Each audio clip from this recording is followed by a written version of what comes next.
ubwoko bw'abantu batandatu badashobora gukira na gato mu buzima. Ndabakubwira nakubwira impamvu. Abo bantu batandatu, they never make money, never get paid. Mbese nta kazi bagira, nta mafaranga bakorera, ntibahembwa. Abo bantu ni bande? Here we go. The first type person who never gets rich are lazy people. Umuntu wa mbere udashobora gukira ni umunebwe. Igitangaje kuri aba bantu rero, ntimwakirana ukuramutse umubwiye ko ari umunebwe, yaguhitana, yakurakarira, kuko bo ubunebwe ntibabwibonaho. Baba babona bakora ndetse cyane kurusha abandi, ariko se bakora iki? Baratekereza gusa. Batekereza iki rero? They only think about possibilities, what ifs. They think about fear. Batekereza kubishobora kubaho. Bagatekereza ngo yaba byagendaga gutya, biramutse bitabaye se, biramutse bidakunze se, ngibyo byibera mu mitwe yabo. Niyo mpamvu bavuga ngo lazy people are always busy. Abanebwe bahora bahuze. Gutekereza ku kintu gusa ntibituma gikorwa. And you don't get what you wish for, you get what you work for. Muri iyi si ntubona icyo wifuza, ahubwo ubona icyo waruhiye.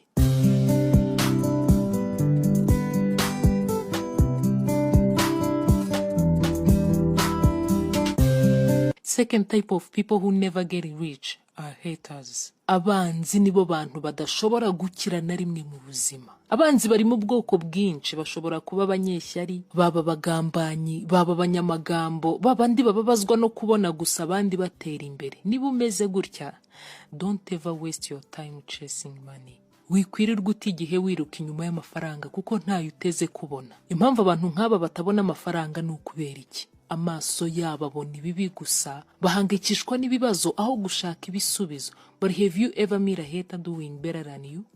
Me neither. Mbwira, waba warigeze na rimwe ubona umuntu ugusumbya iterambere, ukurusha amafaranga, ubayeho neza kukurusha, akugirira ishyari? Nope. Nanjye nuko ntawe ndabona. Bivuze iki rero? Iteka ugirirwa ishyari n'abari munsi yawe, kuko ahanini si wowe banga, ahubwo banga ko ufite ibyo bo bananiwe kugeraho. Niyo mpamvu umubare w'abanzi ufite uyu munsi ari uzakubwira urwego rw'iterambere ugezeho.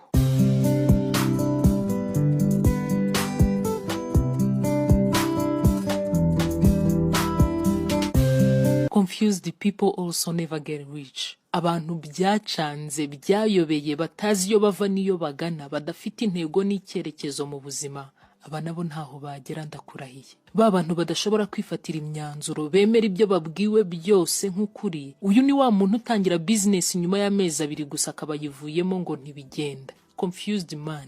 Azajya kwaka inguzanyo yo gutangira business, abanza guremo imodoka yo kwemeza abantu gusa.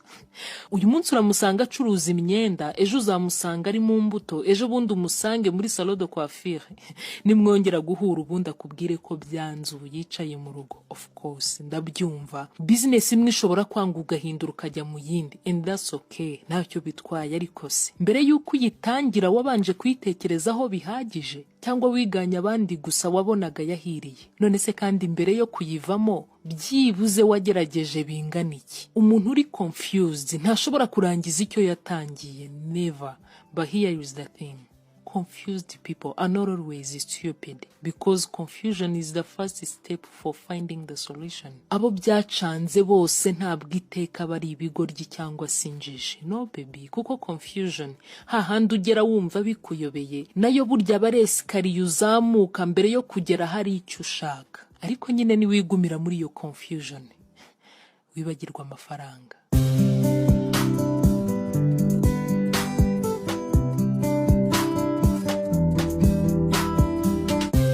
Abandi bantu badashobora gukira muri ubu buzima, ari nabwo bwoko bwa kane, are the victim-minded people. Abantu bahora bashinja abandi imibereho mibi yabo, amateka cyangwa se imiryango ikennye bavukiyemo. Kuba uri impunzi, uri umupfakazi, imfubyi cyangwa se ufite ubumuga, ntibivuze ko uzabaho ufashwe ubuzima bwawe bwose. Kwigirira impuhwe cyane nibyo bigufatisha imyanzuro itagira undi babaza uretse wowe gusa. Nutiga gukura ngo umenye ko kuri iyi si ntawe utera impuhwe, uzahora iteka utegeye amaboko abantu nabo badashobora kugira icyo baguhera ubuntu.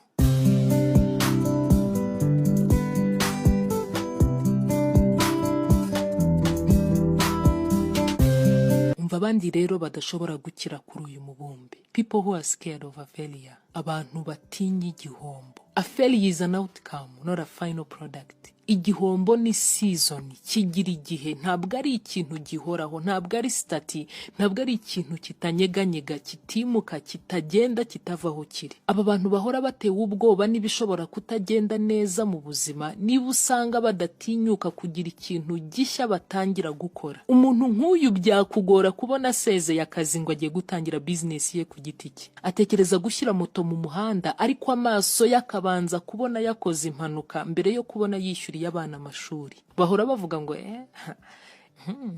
it's too risky. Harimo risk kabisa. Se mama, ikintu ntigeze nkoraho na rimwe mu buzima nagishobora. Aho kwikururira ibibazo nabyihoreye, ubundi ndarwana n'iki?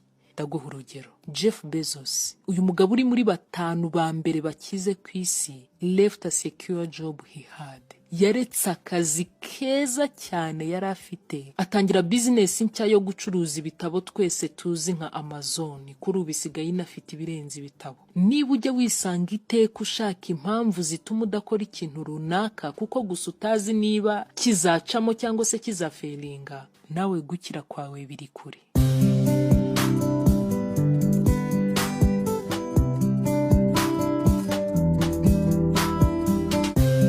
The last people, ubundi bwoko bw'abantu ari nabwo bwa gatandatu tugiye gusorezaho, nabo badashobora gukira muri ubu buzima, are the people who don't continuously learn.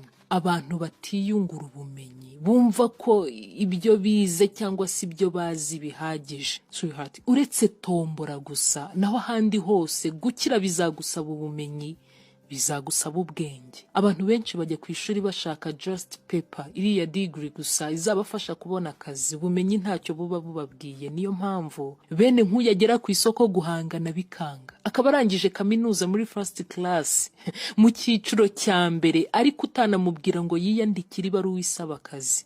Ngaho nawe mbwira, ubwo se wakira ute nshuti yanjye? Ushobora kuba uri umuhanga mu mwuga runaka, ariko nihazuza umwuga n'ururimi azagukura ku isoko. Niba uzi gukamera gusa, nihaza ufilima n'editinga, ntimuzahembwa kimwe. Ibintu wishyurira umukozi uyu munsi, ubaye wize kubyikorera, warokora amafaranga menshi yapfaga ubusa. Umubosi uwo ari we wese yakwifuza gukoresha umukozi ushoboye ikintu kirenze kimwe. If there is something that I have ever learned, is that I still have a lot to learn.